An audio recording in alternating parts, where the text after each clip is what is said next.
Bonjour à tous et bienvenue pour ce nouveau cours sur l'intégration numérique.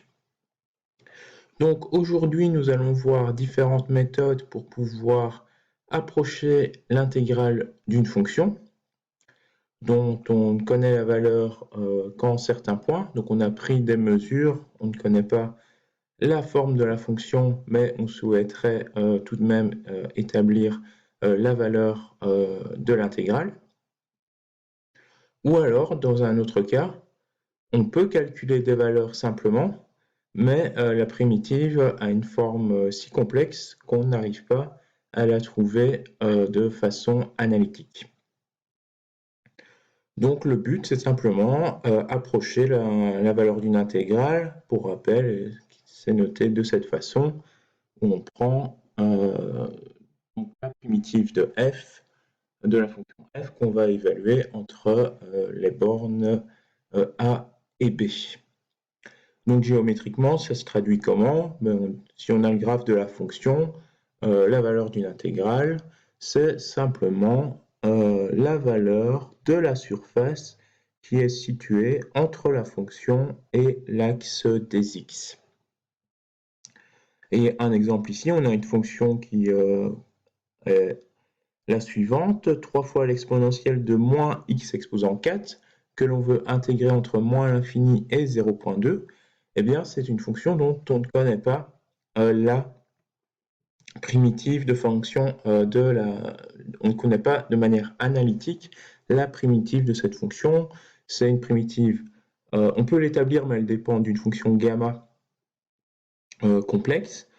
Et donc, on ne va pas pouvoir la calculer à la main, cette intégrale. Mais ce qu'on peut faire simplement, c'est intégrer de manière numérique cette fonction. Et une méthode très simple, c'est la méthode des rectangles, où on va simplement disposer différents rectangles qui vont être proches de la fonction f.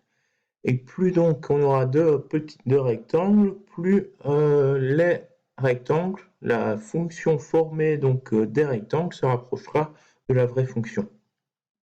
Et donc, si on ajoute de plus en plus de rectangles, on va se rapprocher simplement en sommant la surface de chacun de ces rectangles, on va se rapprocher de la vraie valeur de l'intégrale. Donc, dans ce cours, on va d'abord voir différentes méthodes basées sur cette technique. Donc, on approche la fonction à l'aide d'éléments plus simples, comme les rectangles. On va avoir des rectangles, ensuite des trapèzes, et enfin des surfaces qui auront une forme parabolique. Et en additionnant ces petites surfaces, leur valeur, leur R, on peut donc approximer la valeur de l'intégrale de la fonction qui n'est pas connue, mais dont on peut obtenir la valeur en certains points. Donc, le principe, on va disposer de la valeur de f qui n'est pas connue, mais on va disposer de la valeur sur des points qu'on va considérer régulièrement espacés. Donc, ces points vont avoir ici comme abscisse y0, y1, on va aller jusqu'à ym. Y0, on va l'appeler petit a, ym petit b. Donc, ces points sont, donc si je reviens ici, ça va être mon y0 qui est ici, y1 qui est ici, y2, y3. Et on va aussi considérer la valeur de la fonction en ces points grâce à donc, on va simplement calculer la valeur de la fonction en ces points. Donc, on aura f de y0, f de y1 jusqu'à f de ym. Et donc, on peut aussi calculer la longueur de l'intervalle. Donc, un intervalle, c'est quoi? C'est simplement la différence entre deux yi, donc ici consécutif. Donc, y plus 1 moins yi, ça forme ce qu'on va appeler un intervalle d'une longueur donnée. La longueur, comme ils vont être régulièrement espacés, mais c'est la longueur totale de l'intervalle, donc b moins a. Donc le b, c'est les bornes de l'intégrale, c'est sur quoi on veut intégrer la fonction. Donc on intègre entre a et b, donc le grand intervalle c'est b, la longueur du grand intervalle c'est b moins a, et m, petit m, c'est le nombre d'intervalles que l'on va considérer.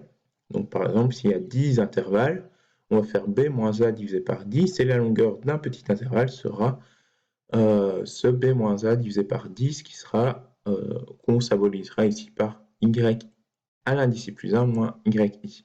Donc faire attention, si m par exemple vaut 10, ça veut dire qu'on a 11 points, puisqu'ici on part de y à 0, et on va jusqu'à y10.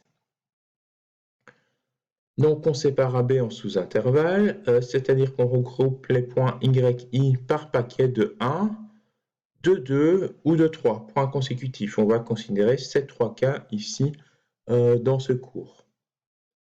On interpole la fonction sur chaque sous-intervalle par des polynômes gi de t.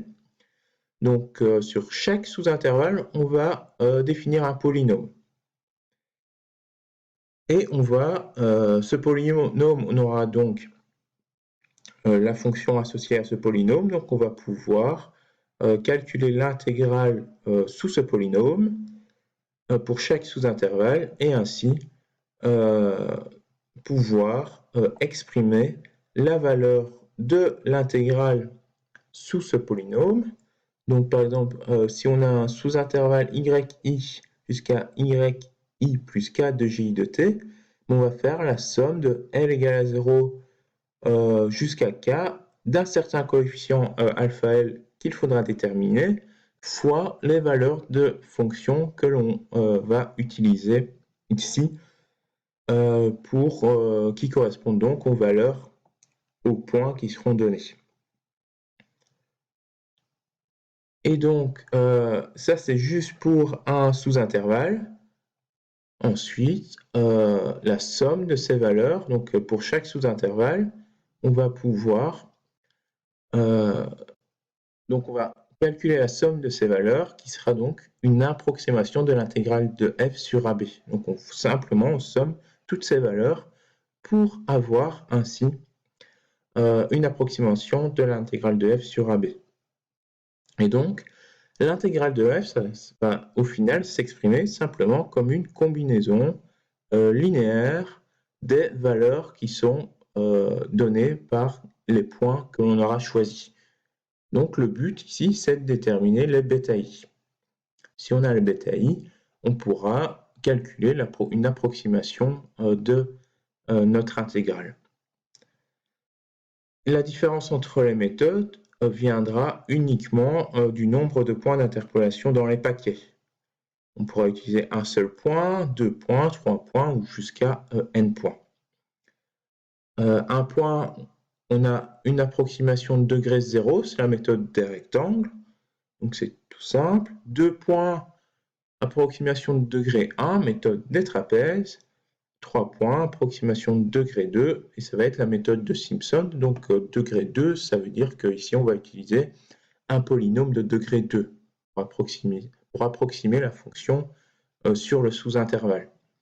N points, donc approximation de degré n-1, et ça sera la méthode de Newton-Cotes.